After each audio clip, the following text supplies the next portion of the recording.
وترجمان بلسان الكتم ومنبع العلم والحلم والحكمة والحكم أبي القاسم سيدنا وحبيبنا وشفيعنا ومولانا محمد صلى الله عليه وسلم زده شرفا يا رب زده شرفا يا رب زده شرفا يا رب وكرما ومهابة ورفعة وبرا ورضي الله تبارك وتعالى ذوي الفخر العلي والقدر الجليل ساداتنا وأئمتنا وموالينا أبي بكر وعمر وعثمان وعلي وعن بقية الصحابة وقرابة رسول الله صلى الله عليه وعليهم أجمعين إن الله وملائكته يصلون على النبي يا أيها الذين آمنوا صلوا عليه وسلموا تسليما والحمد لله رب العالمين.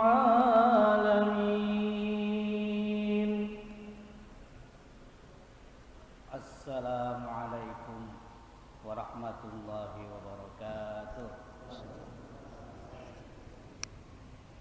Alhamdulillah alhamdulillahilladzi 'allama bil qalam 'allamal insana ma lam ya'lam wassalatu wassalamu ala sayyidina Muhammadin sayyidil anam wa ala alihi wa sahbihi wa man tabi'ahu ala dawam amma ba'd. Yang saya hormati jamaah taklim malam Senin Masjid Jami'ar Rahman yang mudah-mudahan selalu mendapatkan taufik hidayah, kesehatan dan keberkahan dari Allah Subhanahu wa taala. Amin ya rabbal alamin. Seperti biasa, marilah kita baca suratul Fatihah.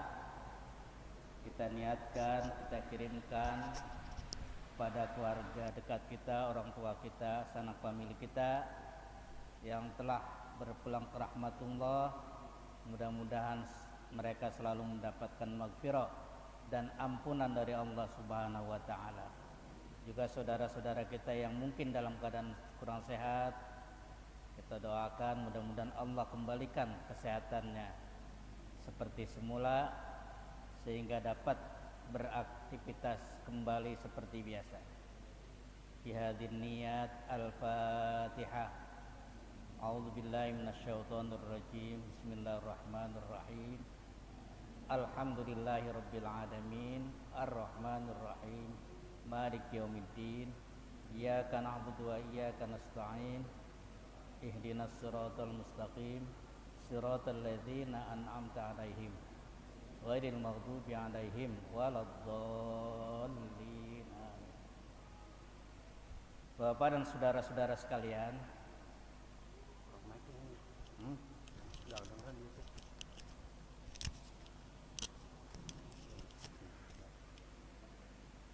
pada kesempatan ini saya ingin menjelaskan tentang hal-hal yang berkaitan dengan batalnya sholat atau hal-hal yang dapat merusak sholat, baik itu sholat wajib, al-wajibat maupun sholat sunnat, sholatun nawafil. Karena dalam konsep atau paham ahli sunnah wal jamaah itu ada yang dikenal ar-roja wal khawf. Roja artinya berpengharapan atau optimis. Kita optimis bahwa ibadah yang kita lakukan, terutama sholat 5 waktu dan ibadah-ibadah yang lain, itu diterima oleh Allah Subhanahu wa Ta'ala. Itu ar-roja. Di samping ar-roja itu harus diimbangi dengan al-khawf. Khawf artinya khawatir, takut. Kalau ibadah kita itu tidak diterima oleh Allah Subhanahu wa Ta'ala. Kenapa? Karena mungkin ada hal-hal yang merusak ibadah itu kita tidak sadari atau kita tidak tahu hukumnya. Itu pentingnya konsep ar-roja wal khawf. Sebab ar-roja saja, optimis saja, seperti paham Qadariyah, 100% dia mengatakan ibadah saya diterima. Itu belum tentu. Ya. Jadi dalam paham Ahlussunnah itu ada keseimbangan bainar roja wal khawf, antara optimisme dan pesimisme.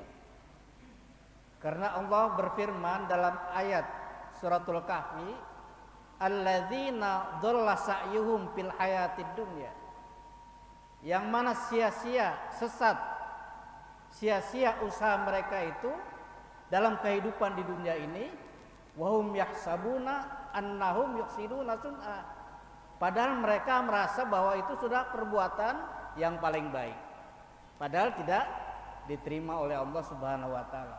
Termasuk yang berkaitan dengan mufsidatus shalah, hal-hal yang membatalkan sholat atau hal-hal yang merusak sholat.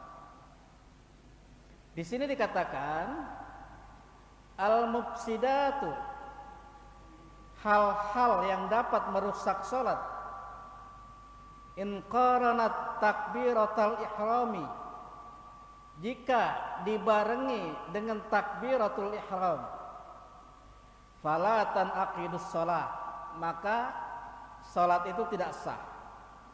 Ma'aha, dengan adanya kerusakan-kerusakan tadi. Baik itu salat wajib ataupun salat sunnah. Karena salat wajib dan salat sunnah itu gerakan-gerakannya sama. Cuma bedanya di niat. Ya, bedanya di niat. Zuhur 4 rakaat, asar 4 rakaat, atau misalnya subuh 2 rakaat, sunat 2 rakaat, itu sama, cuma bedanya di niat tadi. Usolli fardhu subhi dengan usolli sunat zuhri misal, bedanya di niat. Jika hal ini terjadi pada sholat, fala tanaqidus sholat, maka sholat itu tidak sah. Wa in tara'at ba'da dukhuli fis sholati abtalatha. Jika hal-hal yang merusak itu datang setelah masuk waktu sholat, abtalatha, maka itu dapat membatalkan sholat. Nah ini penting, ini harus dipahami benar-benar ya. Karena kita sholat udah puluhan tahun, ya. Bahkan kalau yang udah 70 itu udah puluhan tahun ya. Kalau dia sholat umur 10 tahun aja, kira-kira udah 60 tahun. Nah cuma masalahnya, apakah 60 tahun dia sholat itu diterima apa enggak sholatnya? Nah, di sini dikatakan, wahia kasiratun fiha, dan hal-hal yang membatalkan sholat itu banyak. Fiha, faminha, antara lain al-kalamul amdu walau qalilan, berbicara sedikit, berbicara secara sengaja meskipun singkat omongannya itu membatalkan sholat. Itu pertama. Misalnya kita lagi sholat, Allahu Akbar ya. Ini lagi hari Jumat nih, anak kecil nih di samping kita berisik banget ya. Kita mengatakan diam, batal nggak? Batal. Padahal itu cuma kata diam, itu membatalkan sholat. Kalau orang Arab mengatakan qi, jagalah, itu isim fi'il amr daripada wiqaya. Qi artinya itu lindungilah kami. Waqina adzabannar, lindungilah kami dari saksi neraka. Jadi kalau orang Arab mengatakan qi, itu sudah membatalkan sholat.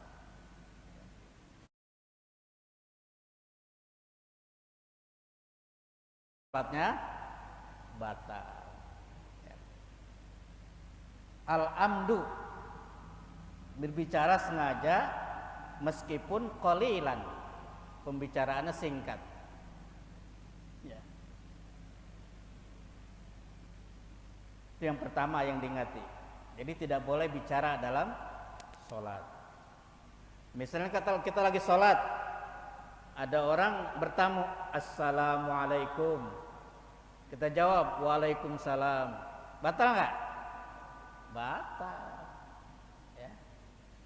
Ya. Jadi kalau kita lagi sholat Pak, ada orang beri salam jangan dijawab, kita tetap saja sholat.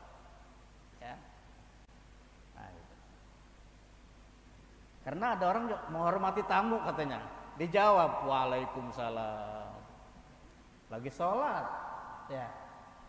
Itu membatalkan puasa, membatalkan sholat itu tadi. Nah itu. Yang kedua, nah ini mesti diingat. Wal amalul kasiru walau sahwan.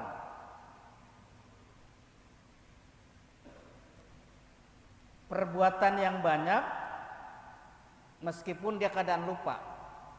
Lupa misalnya gini, dia garuk terus nih dari mulai takbir sampai garuk terus nih, gini. Nggak berhenti-berhenti, dia lupa, itu tetap batal. Ya. Kita lagi sholat, ini di sini ada nyamuk nih, ya nyamuk nempel gitu. Kita boleh begini, tapi cukup sekali aja. Ya. Tapi kalau kita tampar begini 3 kali itu batal. Nah, itu. Tapi kalau sekali tidak batal. Ya. Contoh begini lagi yang sering terjadi. Ini misalnya ada imam masbuk. Jadi ada imam, maksudnya makmumnya ketinggalan masbuk. Jadi imamnya satu, makmumnya satu, baru 2 orang. Ya. Jadi imam dia diri di tengah, jadi makmum ada di sebelah kanan. Ya. Itu agak dekat sedikit.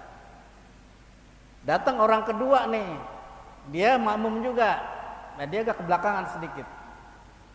Nah itu tadi yang di depan dia mundurnya jangan sekaligus, itu bertahap.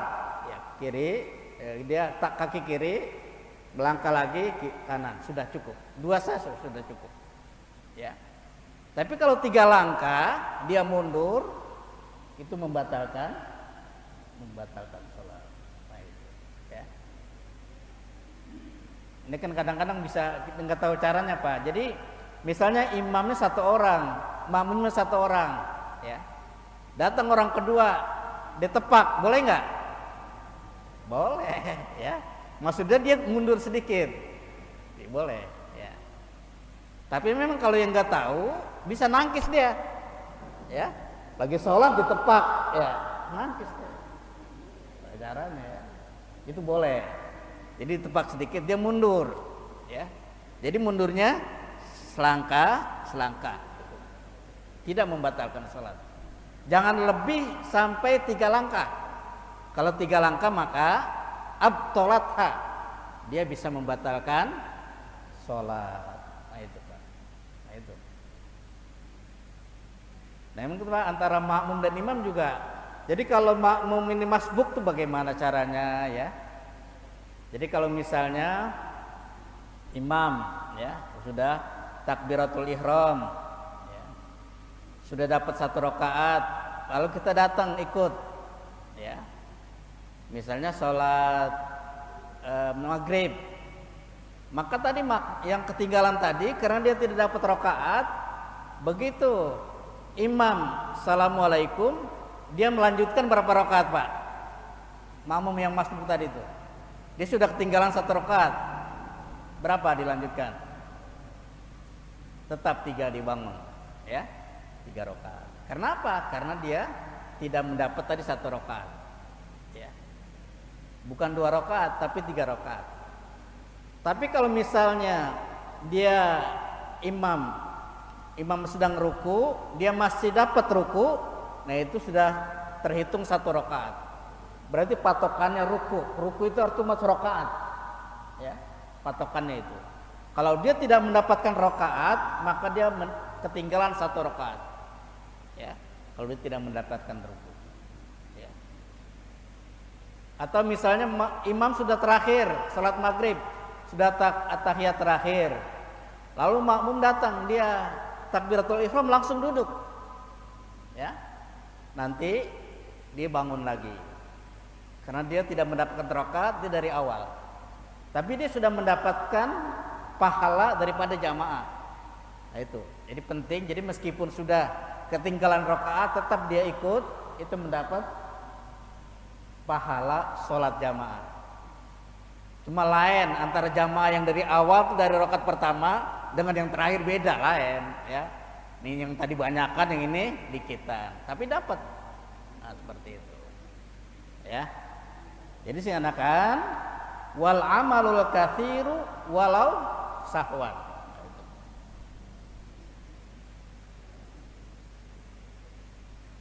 Bagaimana misalnya ada orang sholat dia lata. Nah ini yang kiri memang suka godain juga ya. Nah itu bisa batal Pak. Jadi kalau dia tidak sengaja tetapi banyak yang dilakukan hal-hal yang membatalkan sholat. Nah, ini. Jadi kalau ini sudah kita lakukan, maka sholat kita tidak sah. Ini yang dimaksud abtolatha. Yang berikutnya apa? Di sini dikatakan wal hadatsul akbar, hadas yang besar. Ya, misalnya dia lagi sholat, ya, sholat Allahu Akbar, tetapi konsentrasinya dia bayangin tadi ngeliat cewek cakep di jalanan, ya, jadi nggak khusus sholatnya.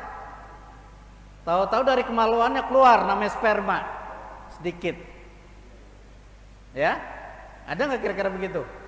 Ada Pak. Lagi sholat, mata dia bayangin perempuan-perempuan yang cantik yang pernah dilihat barusan. Sholat, tahu-tahu di sini ngiler. Nah dilihat dulu, kalau ngilernya itu nggak lengket, mazi itu nggak membatalkan.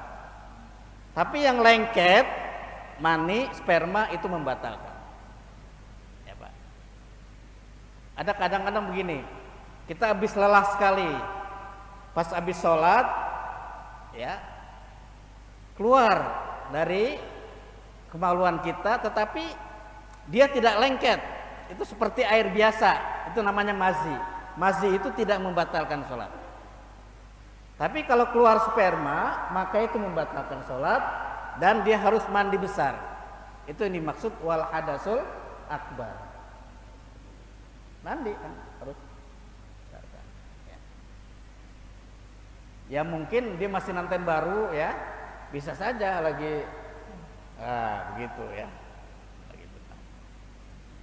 Bahkan kalau kita lagi puasa pun ya, keluar tadi sperma itu karena hayalan-hayalan kita itu bisa membatalkan puasa.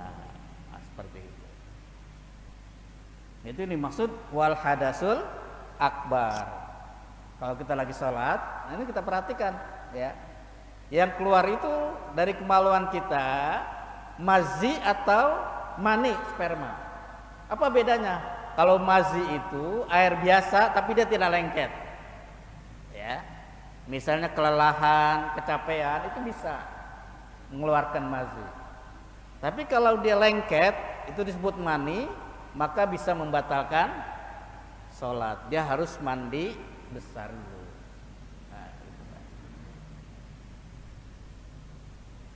Jadi kalau wudhu saja tidak cukup, dia harus mandi besar. Ya, di sini katakan amdan kana au sahwan, baik sengaja ataupun lupa. Nah, itu. Ya, itu. Yang keempat, au hadasul asghar, atau kita lagi sholat datang hadas kecil, hal-hal yang membatalkan wudhu.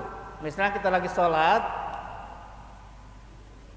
keluar angin ya dari pantat kita, itu maka membatalkan apa itu? Membatalkan sholat, karena wudhunya tadi batal, ya. Jadi membatalkan wudhu, dia wudhu lagi, ya. Karena kalau dia terus berarti dia sholat tidak punya wudhu, karena itu sholatnya nggak sah. Nah, seperti itu Pak. Nah, ini kadang-kadang juga Pak begini. Ini kita kalau habis pipis, kadang-kadang itu pas kita sholat masih ada sisanya, ya. Pas kita lagi sholat terasa kencing sedikit, itu batal. Tetap kita harus wudhu lagi dan celananya diganti, celana dalamnya, ya, karena itu kena najis. Nah, seperti itu. Nggak perlu dia mandi besar, nggak perlu, cuma membatalkan sholat, membatalkan wudhu tadi. Nah, seperti itu, ya. Jadi di sini katakan amdan kana au sahwan, baik sengaja ataupun karena lupa. Nah, gitu Pak. Nah, seperti itu. Sama ya. Di sini dikatakan, nah ini yang berkaitan libutlanihi, karena batalnya tuhrihi, bersucinya tadi ijma'an. Itu menurut kesepakatan ulama. Nah, jadi yang berkaitan dengan hal ini kita perlu perhatikan ya. Diusahakan kalau habis pipis itu najisnya dibersihkan dengan bersih, yakin dengan bersih ya. Malah kalau laki-laki lebih enak ya. Jadi sentilnya kerasan dikit, baru iya disentil, sentil ya, apa-apa. Baru dikasih air cebok. Sebab kalau kurang kenceng kadang-kadang itu masih ini, ya. Karena salah satu azab kubur itu terjadi karena dia kalau habis kencing ceboknya nggak bersih, membersihkan najisnya nggak bersih, ya. Dia sholat saja, jadi bukan dia nggak sholat, karena sholatnya tidak sah. Sedangkan dia merasa sudah sholat. Itu makanya dalam Al-Quran dikatakan alladzina dhalla sa'yuhum fil hayatid dunya wa hum yahsabuna annahum yuhsinuna sunnah. Perbuatan sia-sia padahal tidak diterima oleh Allah Subhanahu wa taala. Nah, itu tidak boleh merasa yakin benar, tidak boleh juga merasa pesimis benar. Jadi bainar roja wal khauf. Seperti Pak, banyak orang yang infak, sedekah, bahkan banyak besar jumlahnya, tapi dia tidak memperhatikan bahwa sedekahnya tidak terima. Apa contohnya? Dia tidak ikhlas, ya. Maka seluruh infaknya, seluruh sedekahnya, seluruh ibadahnya sia-sia, tidak diterima oleh Allah Subhanahu wa ta'ala. Jadi niatnya dulu diluruskan, ya. Misalnya saya ingin nyumbang di masjid ini 1 juta rupiah, tapi saya ingin diumumkan. Kalau tidak diumumkan saya ambil lagi, saya tidak ikhlas. Akhirnya tidak diumumkan, dia tidak ikhlas, maka sia-sia uang yang infaknya masuk ke masjid. Karena apa? Karena ibadahnya, infaknya enggak ikhlas, bukan karena Allah Subhanahu wa ta'ala. Ya. Kalau orang yang ikhlas diumumkan atau tidak nggak ada masalah. Diumumkan silahkan, itu tugas panitia, tugas pengurus. Kalau tidak diumumkan nggak ada masalah. Allah tahu. Begitu mestinya ya. Lalu ada pertanyaan, bagaimana Ustadz kalau setiap Jumat itu di Masjid Ar-Rahman diumumkan sebelum Jumat itu infaknya dari siapa, pahalanya? Karena apa? Li'izalatit tuhmah, untuk menghilangkan praduga-praduga atau prasangka-prasangka yang tidak baik. Ya. Jadi kalau yang berkaitan dengan kepentingan umum memang harus diumumkan. Baik itu diminta atau tidak oleh yang memberikan sedekah, tugas kita memang mengumumkan. Ya. Adapun masalah dia ikhlas atau tidak itu urusannya dia kepada Allah Subhanahu wa ta'ala yang Maha tahu dan Maha membalas segala amal ibadah. Ya, kita lanjutkan. Jadi itu tadi datangnya hadasul akbar dan hadasul asghar. Ya.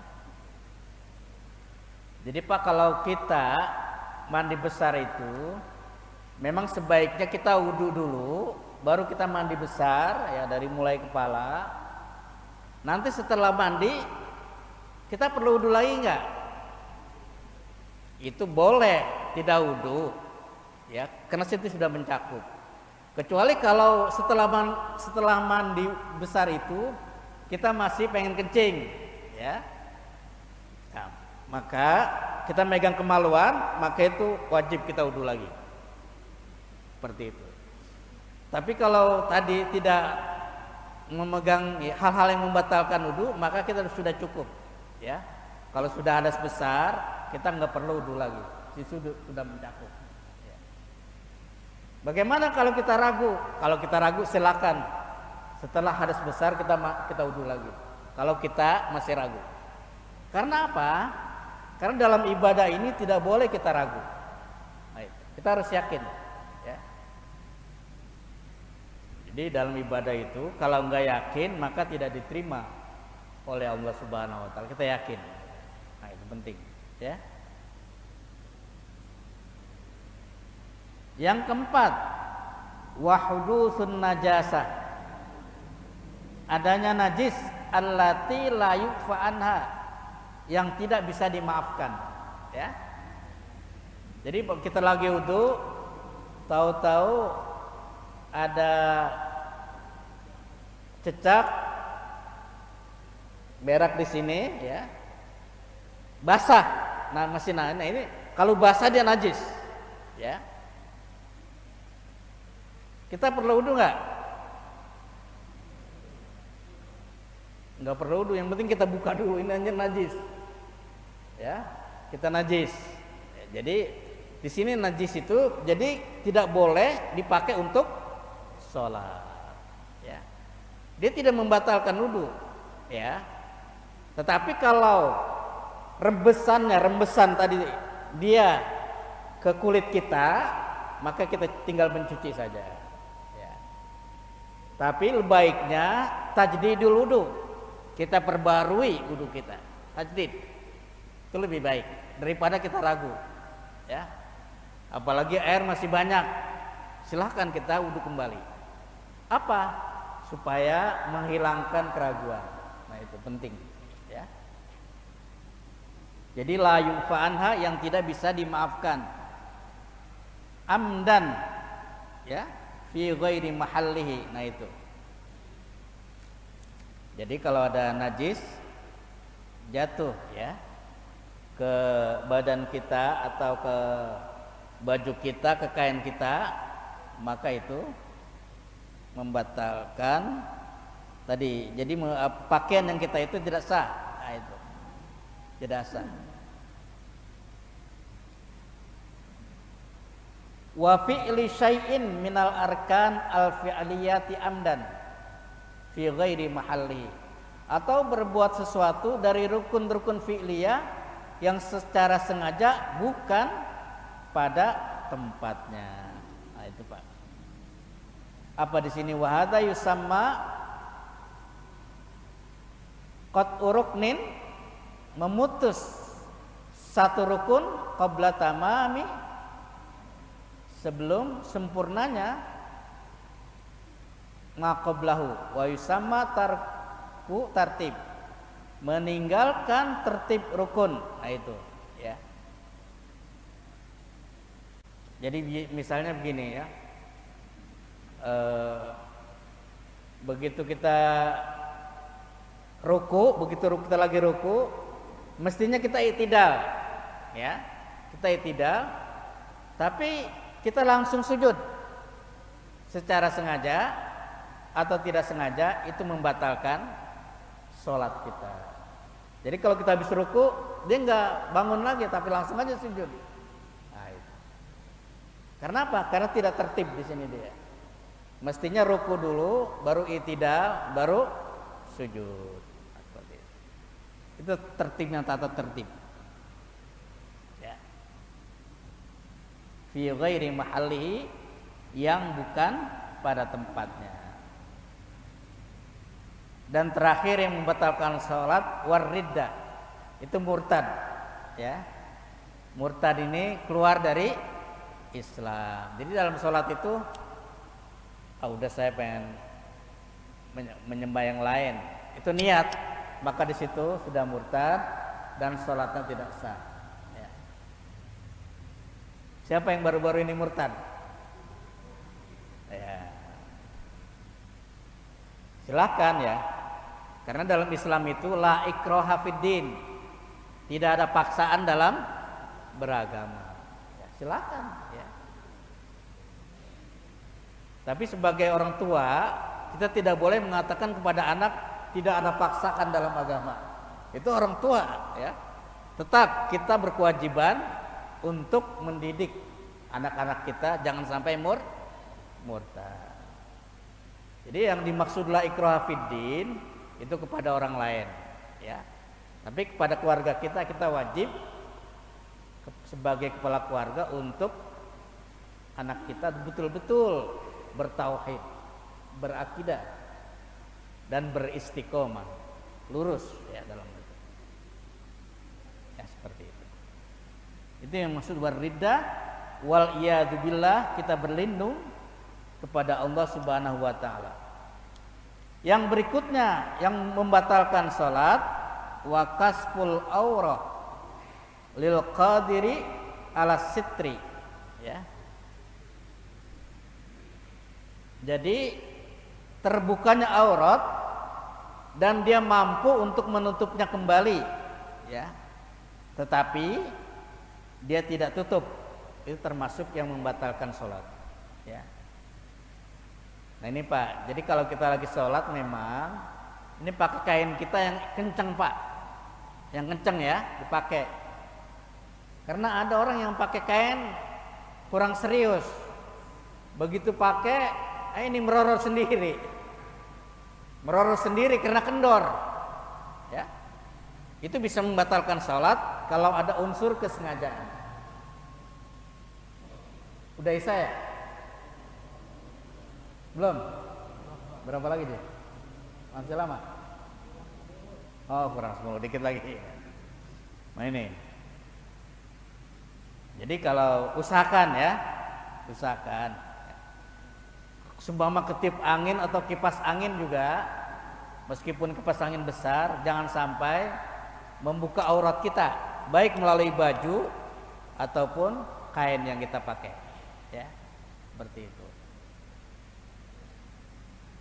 Dan juga saya katakan itu celana dalam yang kita pakai itu harus bersih, kita yakin, ya. Jangan sampai habis pipis mungkin masih ada atau syak keraguan itu terkenanya najis, maka sholat itu tidak terima ya. Gitu Pak. Kalau dulu orang-orang tua kita gitu Pak ya, jadi kalau mau sholat itu kolornya ditaruh di masjid, dibuka dulu pojok-pojok Pak, kadang-kadang sampai dibawa tikus Jadi begitu dia selesai, ini kalau kolor gua mana tuh orang dulu, ya. Kalau anak sekarang nggak ada. Ya. Dulu sih begitu. Ya. Karena kalau orang dulu itu celananya jarang diganti. Ya, jadi kadang-kadang dia setiap sholat ke masjid itu dibuka di masjid, ya.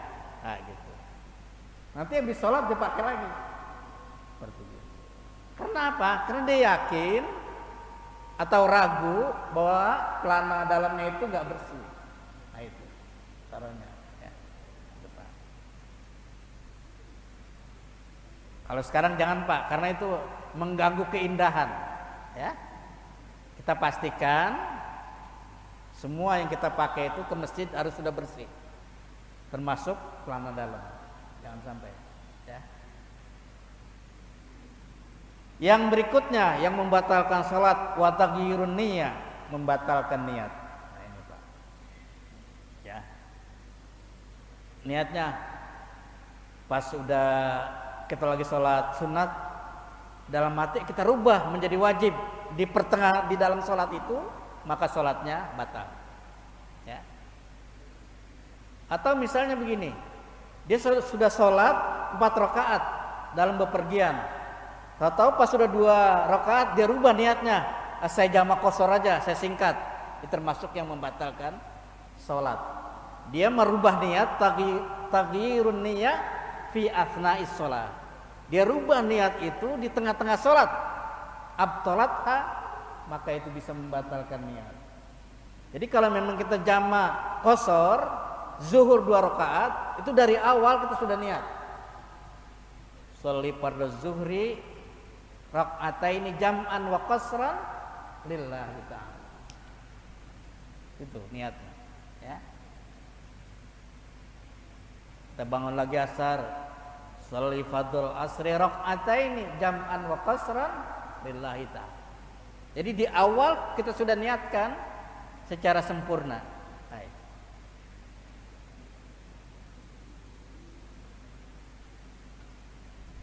Yang berikutnya yang membatalkan salat wa tahawulu anil qiblah. Dia memalingkan arah kiblat. Ya. Jadi kita salat di masjid, ya, 4 rakaat ngadep ke kiblat. Atau pas 2 rakaat ngadep ke jalanan ke sana, dia ke kanan ngadep ngalor. Itu membatalkan salat. Kecuali di dalam perjalanan. Misalnya kita sholat di kapal laut atau di feri, ya. Kita awalnya Allahu Akbar ngadep ke barat, tahu-tahu kapal itu berputar, itu kita tetap tetap seperti itu. Jangan sampai kita ngikutin arah kapal, itu bisa membatalkan sholat. Jadi kita lagi begini, kapal baru 1 rakaat, kapal udah belok, itu jangan kita ikut belok. Kalau ikut belok, maka itu membatalkan sholat. Itu yang dimaksud at-tahawul min anil qiblah. Jadi dia merubah kiblatnya. Nah, itu tadi, ya. Amdan, secara sengaja. Illa fi sholati siddatil khauf. Kecuali dalam sholat peperangan. Dalam peperangan sholat itu ada caranya, ya. Itu boleh kita perang ngadep ngetan karena musuh lagi di betan, boleh. Begitu kita ngadep 1 rakaat ngadep kiblat, tahu pas kedua rakaat musuh ada sebelah timur, itu boleh kita ngadep ke sana, ya. Tapi dalam syiddatul khauf, dalam peperangan atau dalam keadaan ketakutan yang luar biasa, seperti itu, ya. Dan yang terakhir, yang boleh arah kiblat itu fi nafilatis safar. Itu dalam sholat-sholat sunat boleh. Tapi kalau sholat wajib, tetap kita pastikan kita istiqbalul kiblat, menghadap kiblat, seperti itu. Nah, itulah yang dapat kita perhatikan supaya kita betul-betul sholat yang kita jalani itu diterima oleh Allah Subhanahu wa taala Jangan sampai ada hal-hal yang merusak sholat, ya, baik itu perbuatan atau niat dan lain sebagainya, seperti itu. Demikianlah yang dapat saya sampaikan. Sebelum saya tutup, saya berikan waktu tanya jawab. Ada yang mau tanya, silakan. Ya, ke depan silakan.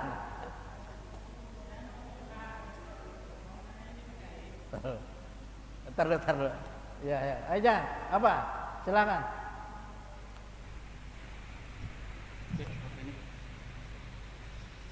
Ini masalah yang tadi pakai sampaikan, masalah an-najasatu pakai najis. Najis itu kan ada 3 golongan, al-mukhaffaf, mutawassithah, mutaghalizah.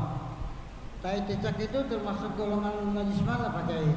Terus seandainya kita itu kejatuhan tai cicak, tahu gitu ya, apakah yang diganti bajunya saja tapi kita nggak berwudu kembali, atau diganti baju atau berwudu lagi? Demikian Pak Kiai pertanyaan saya. Terima kasih. Ayo bisa jelaskan tadi apa? Hah? Tadi apa? Hah? Apa? Oh gitu, najis ya? Iya. Ya, najis itu ada 3. Jadi ini tadi pertanyaannya masalah najis ya. Jadi najis itu ada yang mukhaffaf, ada yang ringan, ada yang pertengahan ya, ada yang mughallazo yang berat. Kalau yang najis yang berat itu ya seperti BAB ya, itu mughallazo. Kalau mukhaffaf itu kencing anak kecil, bayi, itu termasuk mukhaffaf. Tapi itu pun tetap dia dibasuh saja cukup, ya, dicukup. Misalnya bayi ya, dia pipis, dan itu dilap saja sudah bersih dia. Ya. Tapi kalau yang kencing udah aki-aki, habis makan jengkol, nah itu membatal. Mughallazo itu harus dicuci, ya. Jadi nggak cukup dilap, dia harus dicuci, ya. Karena itu bisa merusak tempat-tempat sholat, nah, seperti itu.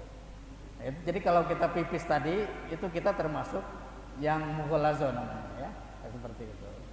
Bisa merusak sholat. Nah, terus? Hah? Oh iya, tai cecak itu najis mutawassithah yang pertengahan dia, bukan termasuk mukhaffaf, bukan termasuk yang mughallazo. Iya. Kalau tai cecaknya basah, itu maka yang terkena itu baik itu kain ataupun baju itu najis, harus dicuci. Tapi kalau tai cecaknya kering, kita sentil aja jatuh, itu kita gituin sudah bersih kembali. Jadi tidak perlu dicuci. Iya ya. Ya silakan Bapak, apa tadi? Waalaikumsalam. Cuman gini, saya sholatnya kan lokasinya memang cuma begitu doang. Di depan rumah kan WC tembok. Iya. Saya sholatnya di sini, itu hukumnya gimana? Boleh. Nggak boleh. Boleh. Iya kadang-kadang takut mengurangi kepanasan. Karena ada tempat lagi. Ada di depan. Dan di sini setengah itu saya kadang-kadang sholat di situ. Ya boleh. Pakai tembok, WC. Asalkan pikiran kita lagi sholat, jangan mikirin orang yang lagi nongkrong. Jangan. Ya. Kalau pikiran kita orang lagi nongkrong, itu bisa merusak sholat. Iya. Apalagi yang kita pikirin tuh, yang nongkrong perempuan, kita pikirin. Nah itu rusak sholat. Ya. Kita jangan pikirin itu. Pokoknya kita tetap. Iya. Ya boleh ya Bapak. Iya. Ya. Waalaikumsalam. Ya silakan. Tadi sini tadi mana hujan itu? Enggak, iya. Apa silakan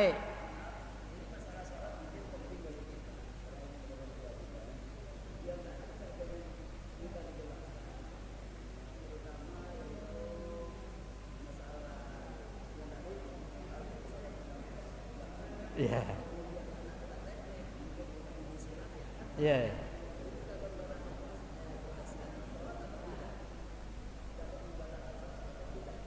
Iya. Gimana tadi itu apa kan? Jadi kalau misalkan dia makmum tepak tuh, terus yang jadi imam refleks gerak apa silat gitu. Batal nggak? Iya. Tadi saya katakan kalau melampaui batas itu bisa membatalkan. Ya. Tapi kalau sekedar satu kali saja tidak apa-apa. Ya. Iya tidak salah. Kecuali sampai begini muter-muter itu tidak. Kalau cuma satu kali. Iya. Iya. Iya, kalau ngomong itu ngomong yang batal. Nah, iya. Kata sialan itu udah membatalkan sholat. Nah, gitu.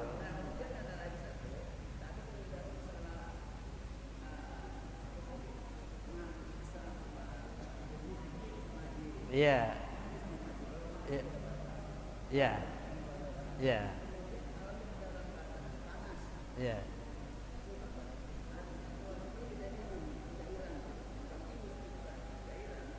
Dari mana tuh keluarnya?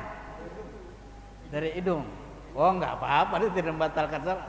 Iya. Iya.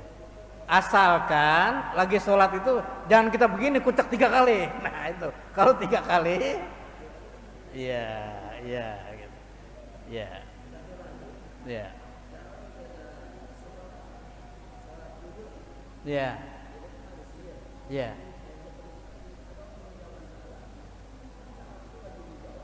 iya.